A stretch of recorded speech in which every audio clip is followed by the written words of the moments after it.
네, 안녕하세요. 오늘 발표는 제너러티브 멀티오브 리트리버에 대해서 발표를 하겠습니다.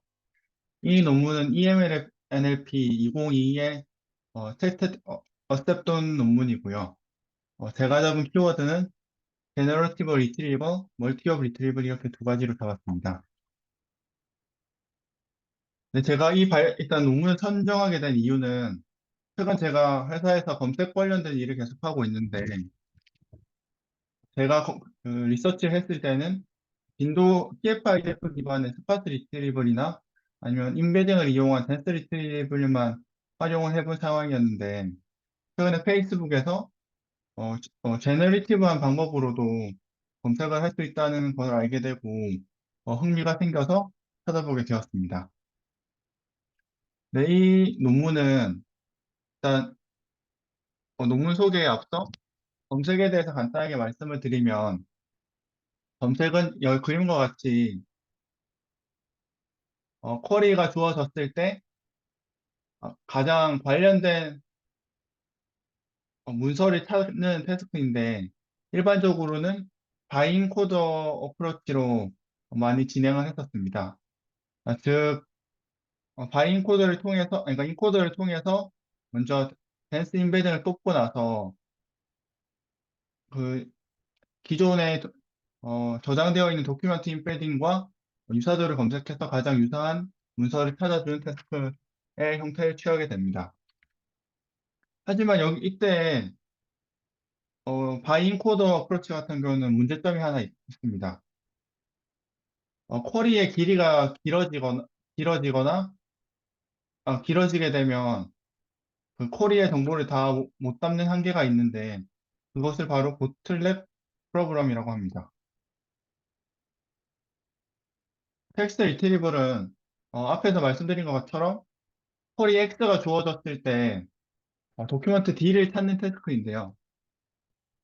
여기서 D 같은 경우는 코퍼스 안에 속해져 있는 문서를 의미하고요. 가장 확률이 높은 문서 D를 뽑아주는 형태로 학습을 진행하게 됩니다. 여기서 멀티오브 리트리블 같은 경우는 하나의 문서가 아닌 여러 가지 문서를 통해서 검색이 이루어지는 것을 의미합니다.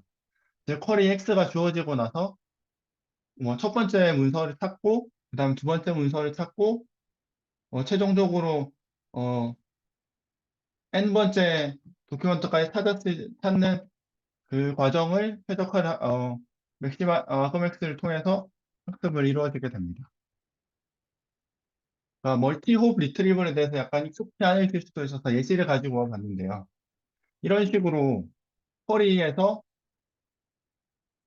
한 가지 문서를 통해서 찾을 수 있는 질문이 아니라 여러 가지 문서를 통합해야지 해당 정보를 찾을 수 있다고 했을 때 먼저 이 질문에서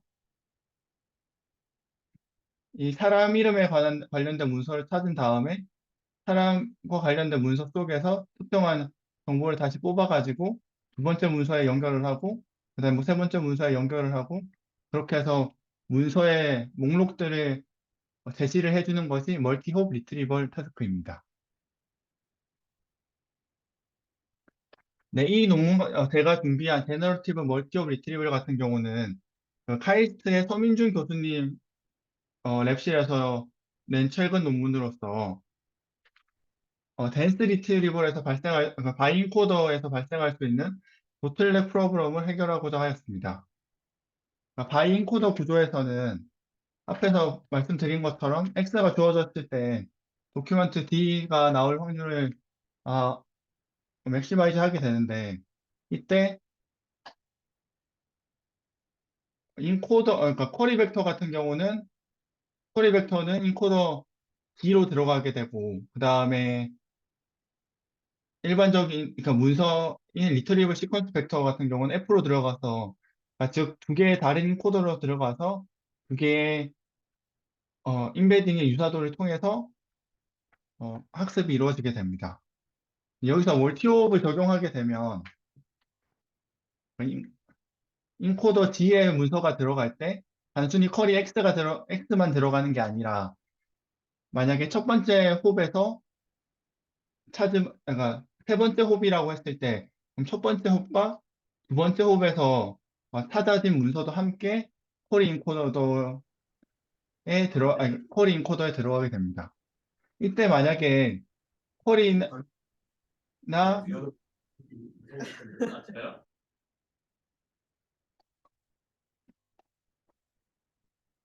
쿼리가 길어지게 되면 어, 이 길어진 쿼리를 하나의 고정된 사이즈의 벡터에 담기가 어려워져서 성능이 크게 떨어지게 되는데 이걸 보틀넥 프로그램이라고 하고 이 논문에선 이걸 해결하고자 하였습니다.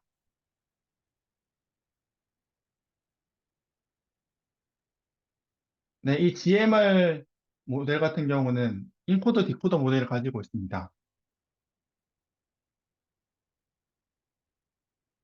그러니까 그러니까 기존에는 인베딩의 유사도를 통해서 검색을 했었다면 여기서는 아예 시퀀스를 제너레이팅 하는 방식으로 어, 검색이 이루어지게 됩니다.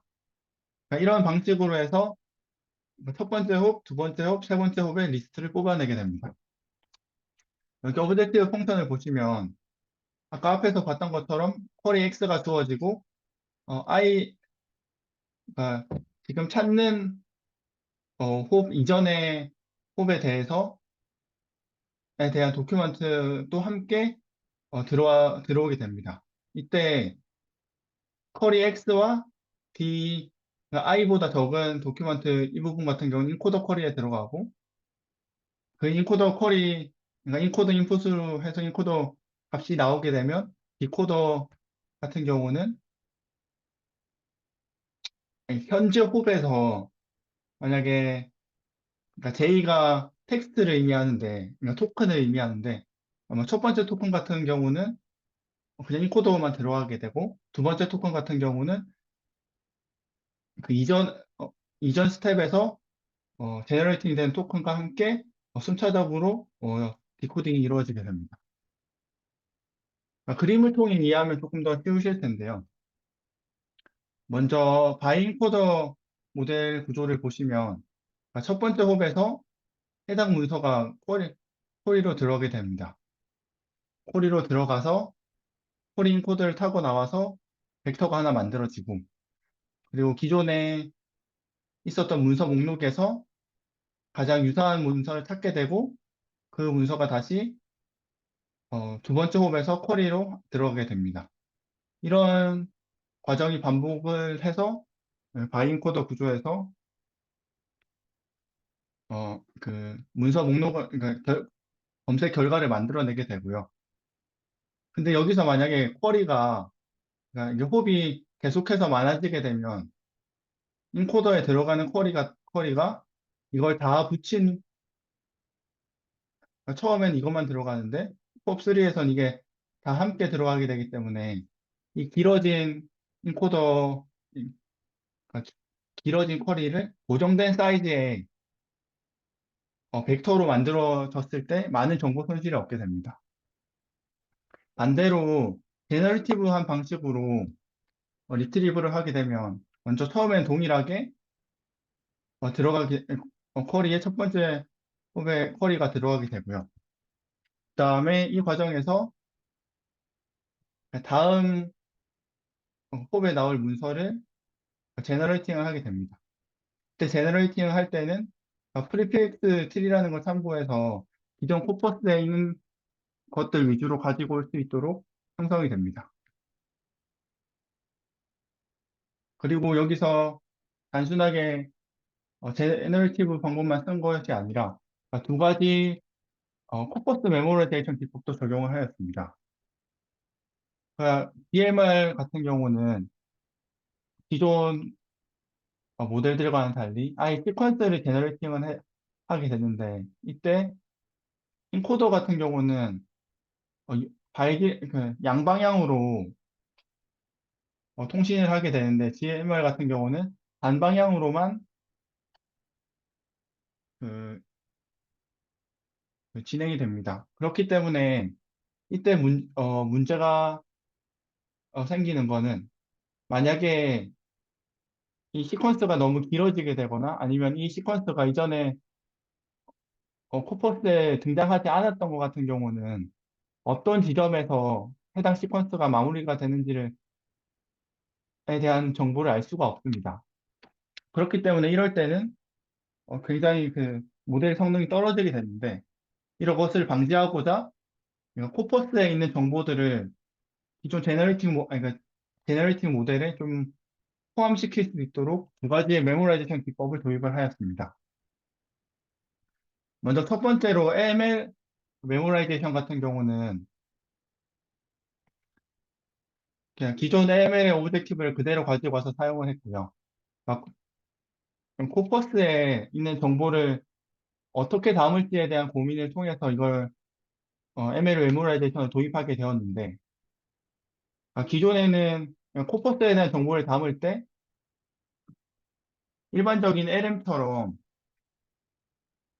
특정한 토큰 몇 개가 주어졌을 때 다음 토큰을 예측하는 형태로 오브젝티브를 맥시마이즈 하는 형식으로 학습을 진행하게 됩니다.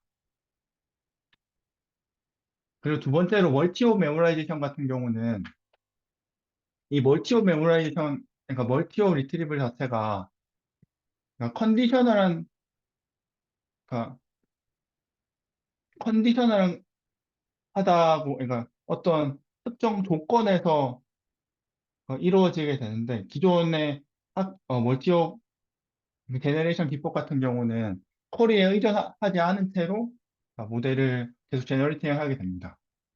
그래서 조금 더 쿼리를 반영해서 제너레이션을 할 수 있도록 멀티옵 메모라이제이션 기법을 도입했는데 이때 맥시마이즈 시키는 오브젝티브는 기존의 PDY 기분 X가 아니라 거기 그것과 유사하게 그 D랑 X에 대해서 어규멘테이션을 한 문서에 대해서 맥시마이즈를 하게 되는데 이때 어, X 핵 같은 경우는 수도 쿼리, 그러니까 수도 멀티옵 쿼리라고 하는데 이거는 한마디로 여기 밑에 쿼리 제너레이터를 통해서 만들어진 쿼리고요. 마찬가지로 이 Y 같은 경우도 만들어진 수도 타겟 시퀀스를 의미합니다. 이 문서를 만들 때에는 먼저 쿼리 제너레이터를 학습을 하게 되고요.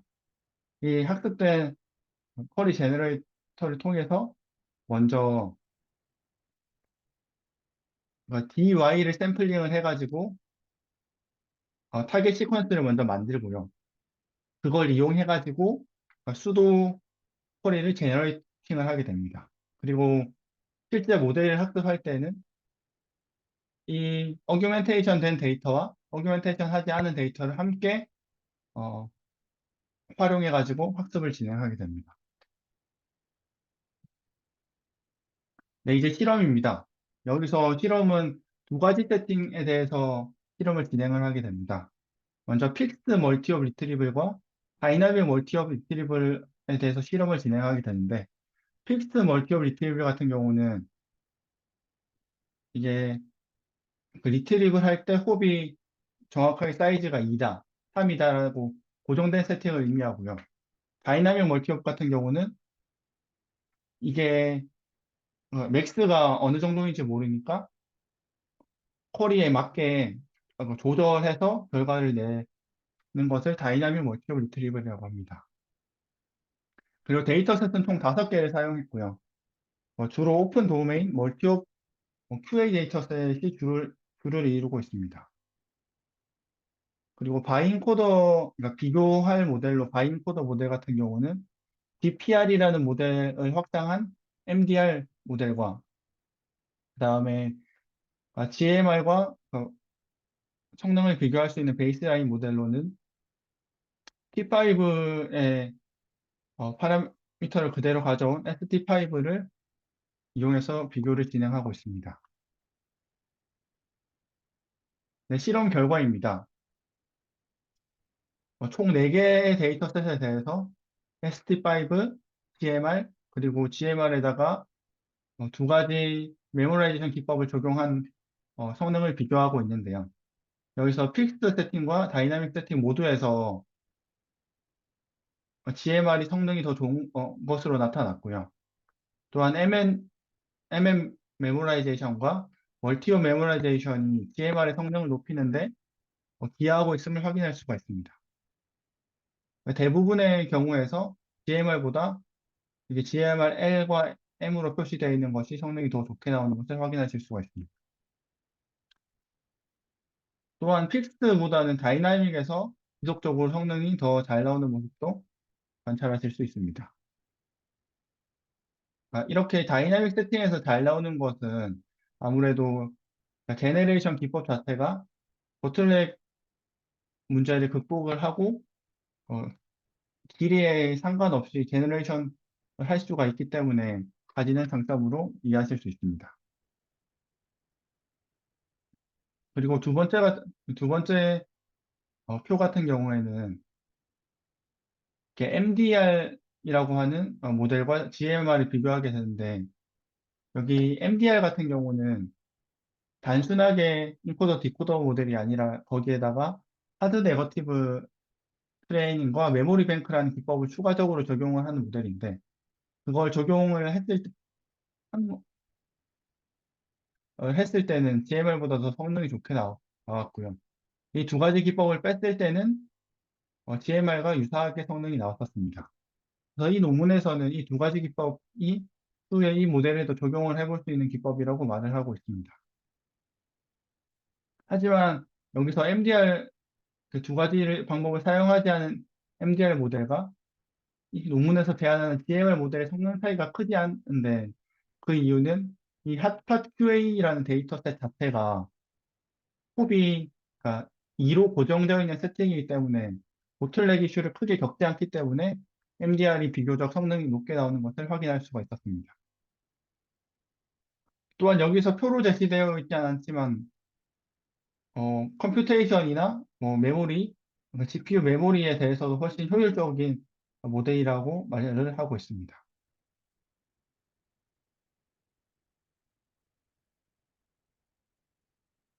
그리고 이거 같은 경우는 제너레이션 할 때 이 모델 같은 경우는 도큐먼트 자체를 제너레이션을 하게 되는데 이전의 연구에서는 이 도큐멘테이션 자체를 제너레이션 한 게 아니라 아이디를 도큐멘트 아이디를 제너레이션 한다거나 이런 방법을 썼었는데 그런 방법들보다는 전체를 정확하게 명확하게 제너레이션하는 기법이 훨씬 성능이 좋다고 이 논문에서 말을 하고 있습니다.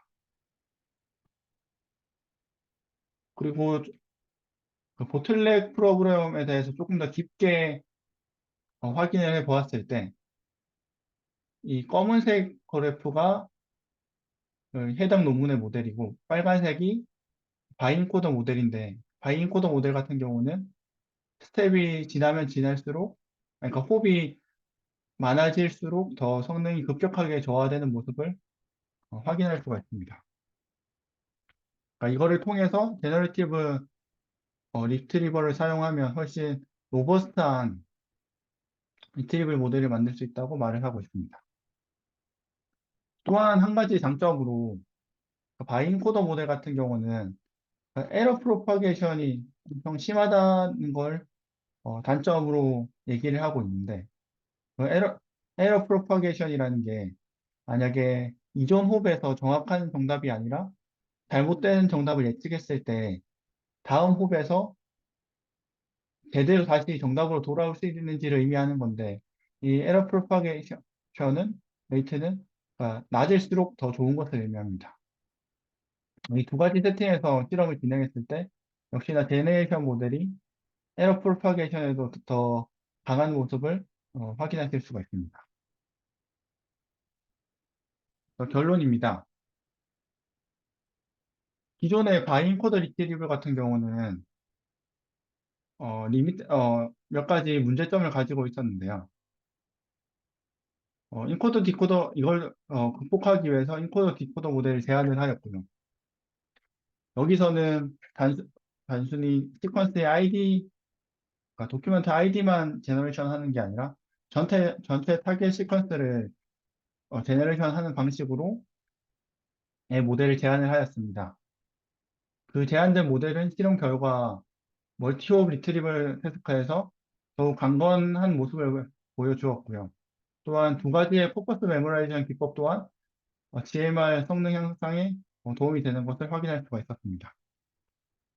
네, 아래 두 가지 앞으로 챌린지랑 이 제너레이티브 서치 엔진의 장점 같은 경우는 어, 서민준 교수님의 그 삼성 그 세미나 발표에서 확인했던 내용을 함께 공유하면 좋을 것 같아서 작성을 해 보았습니다. 먼저 챌린지 같은 경우는 그러니까 현재 이제 제너레이티브 리트리버 쪽이 막 연구가 시작되고 있는 단계인데 이게 첫 논문이 2019년에 나왔을 정도로 얼마 되지 않은 어, 연구 영역이고요.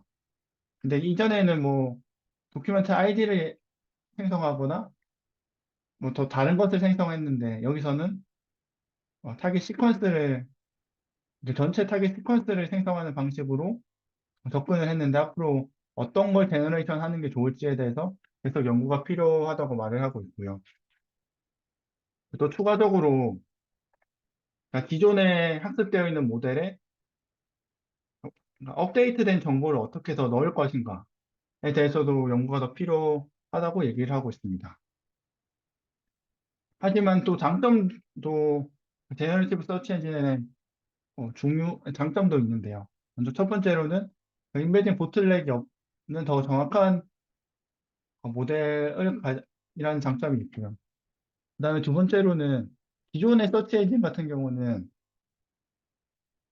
기존 도큐멘트에 대한 인베딩과 인덱스를 다 저장을 해놓고 유사도를 비교를 하게 되는데 이 제너레이티브 모델 같은 경우는 이런 인덱스들을 전혀 저장해도 하지 않아도 되기 때문에 스토리지 차원에서도 굉장히 큰 장점을 가지고 있습니다.